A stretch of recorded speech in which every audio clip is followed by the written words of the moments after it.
Hello, welcome back to the channel, folks. As of the 25th of April, we've had a Project Zomboid development update dropped, and there's some great stuff in this one too, so I'll get right into things here in a moment. But in the meantime, if you find yourself watching my update videos often and use them as a source of info about Project Zomboid, drop the video a like, subscribe to the channel, and maybe drop a comment below if you feel like it. As always, there's a link in the description to the full Thursdoid post, and here's everything you need to know about the April 25th update.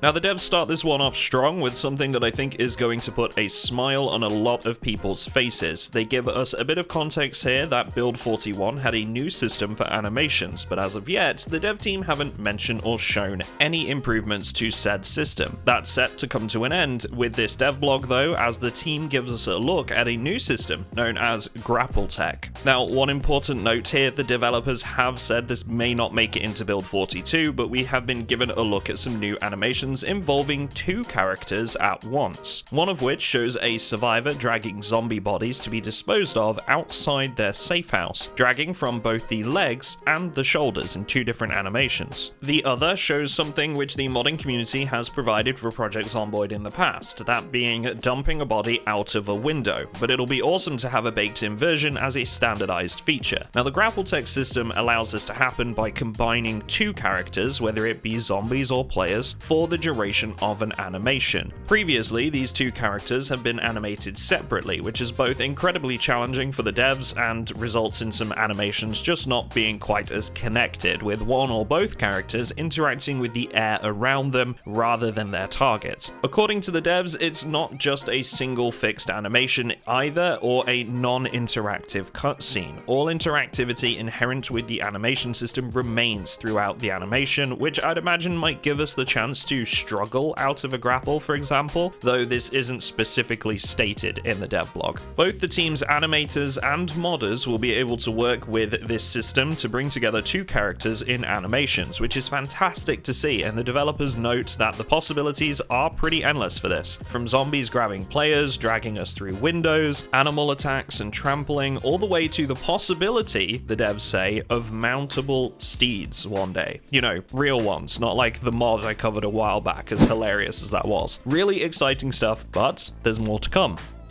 Okay, so we're back to weapons with the next part of the dev blog, taking an overall look at how many there will be in the new build, and hoo-wee, is it a big improvement. So right now in Build 41, we've got 161 items that can be used as weapons, according to the dev team. In Build 42, we're set to see this go up to a whopping 345 weapons, with a few more still to add. Most of these new additions are player-crafted items from the new crafting system we've seen shown off in previous dev blogs, but there's also a lot of items that can be used offensively as a result of an item breaking. Now, these are things like baseball bat handles, guitar necks, and snapped blades that are mentioned specifically by the devs in this dev blog. It's going to be really interesting to see these in use, and I can see how they'd be beneficial and more realistic, perhaps, than us just tossing aside a baseball bat after it breaks, for example. Now, what's interesting here is that the devs actually say they'd always planned a thorough procedural system for weapon crafting, but that they didn't quite realize how easy it would be for them to keep feeding items through the art pipeline. And as such, they've managed to create many variations of weaponry that they think players will enjoy. We get a bunch of pictures during this section, but we also see some bullet point notes on what the developers are aiming for when it comes to gameplay and balance in relation to crafted weapons too. So let's take a look at those next. I'm pretty much reading directly from the dev blog here, so let's get through this nice and quick. Number 1, blacksmith weapons will generally be the most durable and high quality, but also require the most infrastructure and skill to produce. Number 2, weapons fabricated in a welding shop will be cruder and lower quality, but still durable. Number 3, weapons made out of different kind of sticks and broken pieces of metal or bones will generally have a much shorter lifespan. Number 4, in terms of more improvised compound post-apocalyptic weapons, like adding a modification relation to a baseball bat, for most cases you'll be making a trade-off between durability and the ability to inflict more short-term damage. Number 5. For the most part, in each family of crafted weapons, there will be options for all sorts of different weapons that PZ provides: blunt, small blunt, axes, spears, and short blade. That said, long blade is an exception. The devs are trying to keep swords special, high tier, and high value, partly because they arguably fit the post-apocalypse less neatly and need to feel different, and partly because they've already seen the success of this approach with the katana. And finally, number 6, spears have been rethought, and many of the spears that you may be used to in build 41 have been removed. However, there are also many new spears and many different ways to make a spear compared to what's out there currently. Now, I do just want to go back to one thing they said about blades here, and I really enjoy what they've said about this. This still means we're going to have weapons worth looking for and worth aspiring towards when it comes to crafting, which I think is incredibly important. Having those high-end items to shoot for, to get the feeling of accomplishment and that huge dopamine hit when you find or craft one. I'm interested to see how the spears turn out too in a bit more detail once we get hands-on, or maybe in a future development blog. There is a final note from the devs here on this section. They say the intention with this vast collection is to give players the ability to cobble together offensive tools using things they find out in the world and essentially make up weapons as they go along, with the caveat that the selection and quality will vary based on skill level.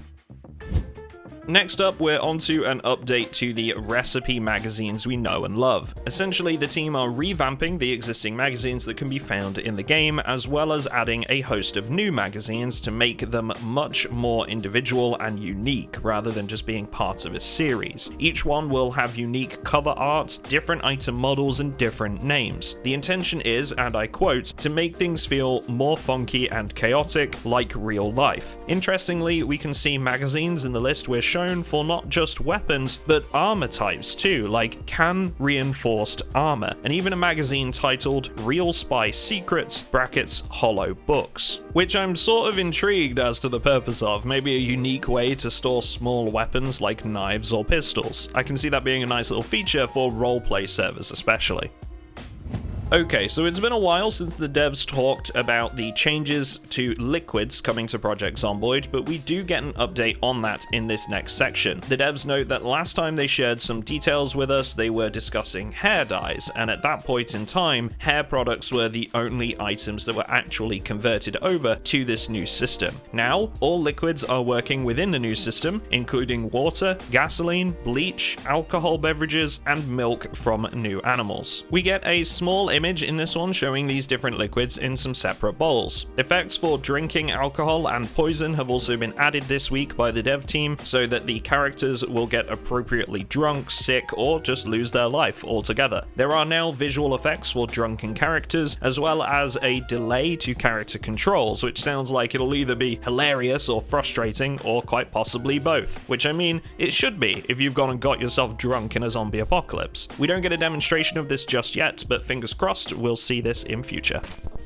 Now, back to some more crafting with the next part of the dev blog, and I'm the first to admit that I'm really excited about all the crafting stuff we've seen so far, but this is very interesting indeed. The devs give us a look at animal-specific crafting in this section, complete with a picture and lots of new stuff on show. Included in the image is a butcher's hook, which, according to the devs, is used to slaughter an animal, remove hides or feathers, blood, organs, meat, and bones. Animals will have a set weight, which determines the weight of the products we can harvest from them. We also see the start of creating leather, with the left of the image showcasing a softening beam. You can remove excess flesh from the hide with this item and get to choose whether you scrape fur from the hide too. There's a tanning bucket in shot where leather is soaked in a brain or bark based tan, then it's over to the drying rack to be left for a lengthy period. Lastly, there is a churning bucket to create butter from milk. Now, seeing this kind of crafting is majorly encouraging, considering we've already seen livestock animals and the systems associated with keeping them in pens in previous dev blogs. This will all come together to give us a real homesteader experience, which I am majorly looking forward to.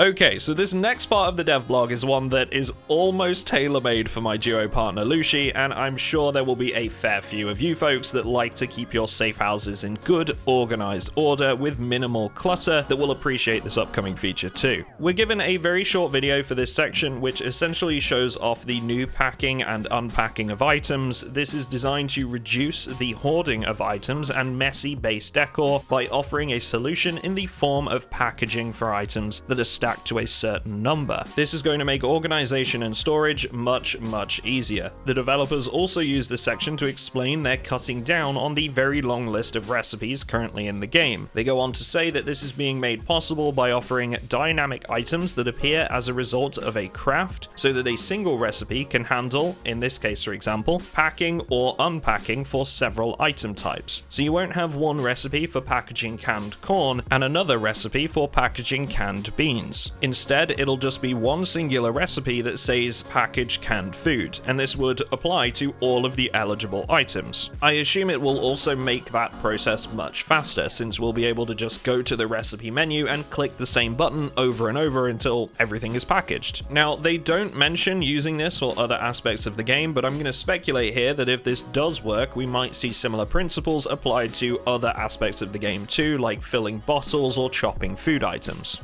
Okay, so just a couple smaller items that the devs share with us in this one, so let's wrap those up real quick. First, we get a look at the map team's work to polish up Louisville's design, this time with an emphasis on rooftops and higher floors. We see a before and after image of a couple of buildings, just as an example here, and you know, I can see the big improvement here. And once you apply this principle to the vast majority of buildings in a large-scale city like Louisville, I can imagine it having a massive impact on the average player as they roam the streets. The last item of business refers to how the team is trying to add diversity to existing items within the game, and the example we're shown in this dev blog is an image with 4 different types of generator. The developers note that each different generator type will have unique characteristics, whilst also adding that they've set these up in a way that should be easy for modders to get their hands on and add further variants if they see fit. Now, this might seem like a very small feature, but think about this for a second. If you apply the principle of adding variants of items that are key to survival to several different parts of the game, each with their own quirks, you start to add more layers to your playthroughs, where each time you acquire these items, results can differ, and therefore offer a new experience more often.